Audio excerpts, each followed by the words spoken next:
Hello friends. आज हम एक बहुत ही इम्पोर्टेंट टॉपिक डिस्कस करने जा रहे हैं, दैट इज के नियरेस्ट नेबर क्लासिफिकेशन एल्गोरिदम। तो चलिए आगे बढ़ते हैं।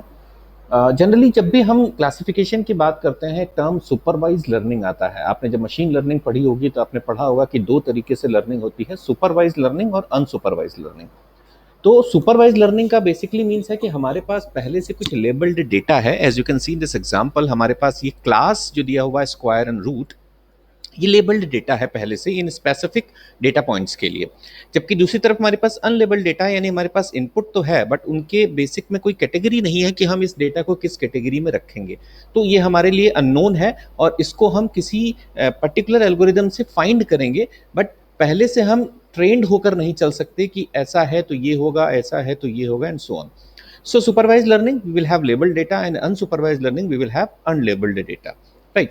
अब हम के नियरेस्ट नेबर की बात करें तो के नियरेस्ट नेबर जो है वो एक सुपरवाइज्ड लर्निंग एल्गोरिथम है और इसका यूज रिग्रेशन और क्लासिफिकेशन दोनों के लिए होता है, लेकिन सबसे ज्यादा यूज हम किस में करते हैं?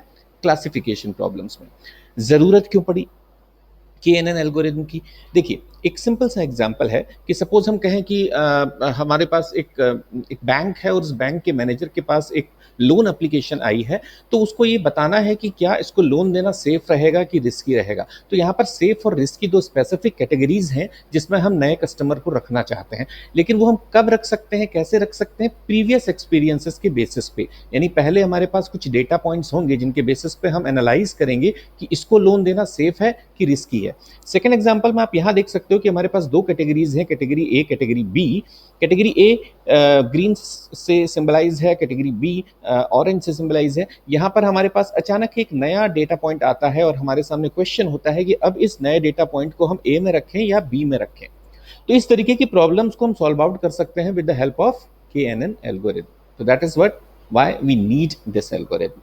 स्टेप्स क्या हैं, कैसे काम करता है? सबसे पहले के नंबर ऑफ नेबर्स आपको फाइंड करने होते हैं, क्योंकि नियरेस्ट नेबर का मतलब हुआ कि आपके पास बहुत सारे अगर डेटा पॉइंट्स हैं, उनमें से कुछ ऐसे होंगे जो उसके पड़ोसी हैं, सबसे पास हैं, और सबसे पास होने के नाते वो उनसे सबसे ज्यादा रिजेंबलेंस करेंगे और उनके बेसिस पे ही आप प्रिडिक्ट कर सकते हो what will be the category of them. तो आपको बताना है कि फाइंड करना है कि कितने नेबर्स आपको चाहिए होंगे।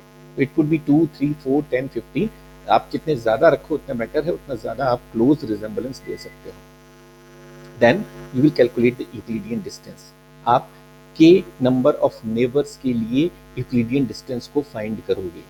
उसके बाद के नियरेस्ट नेबर को फाइंड करोगे as per the Euclidean distance, और उन के नेबर्स को काउंट करोगे कि उनमें से कितने डेटा पॉइंट्स जो है हर कैटेगरी में आ रहे हैं। ठीक है, यानी आपने पहले फाइंड कर लिया कि हमने सपोज हमारे पास 5 डेटा हैं, उन 5 डेटा में से आपको 3 नेबर्स फाइंड करने हैं। तो उन 3 नेबर्स का आप नए डेटा से डिस्टेंस फाइंड कर लोगे कि कितना, मतलब उन पांचों का आप नए से जो नया डेटा है उसके साथ डिस्टेंस फाइंड करोगे, और उसमें से 3 बेस्ट जो सबसे कम डिस्टेंस वाले हैं उनको फाइंड कर लोगे।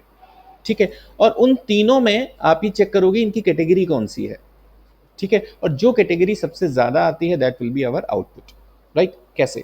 तो पहले हम ये समझ लेते हैं यूक्लिडियन डिस्टेंस निकालना कैसे है। फॉर्मूला है x2 माइनस x1 का whole square plus y2 minus y1 का होल स्क्वायर।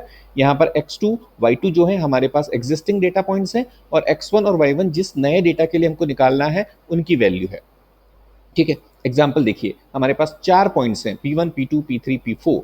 x1 की वैल्यू जो एसिड ड्यूरेबिलिटी है 7731, x2 जो स्ट्रेंथ है 7444, और उसके अकॉर्डिंग हमने क्लासिफिकेशन क्या किया है कि P1 बैड है, P2 बैड है, P3 गुड है, P4 गुड है।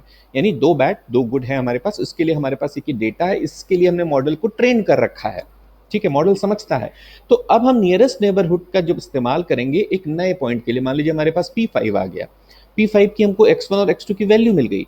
अब हमें पूछा क्या है, y की वैल्यू क्या होगी, ये गुड होगा कि बैड होगा? That we can find with the help of KNN algorithm. ठीक है, तो क्या करेंगे? यूक्लिडियन डिस्टेंस निकालेंगे। आपने पढ़ा x2 माइनस x1 का whole square plus y2 minus y1 का होल स्क्वायर को अंडर रूट करेंगे और उसकी वैल्यू निकालेंगे। तो जो आपका पहला वैल्यू है 7 है, P2 7 है, 3 4 है, 1 4 है।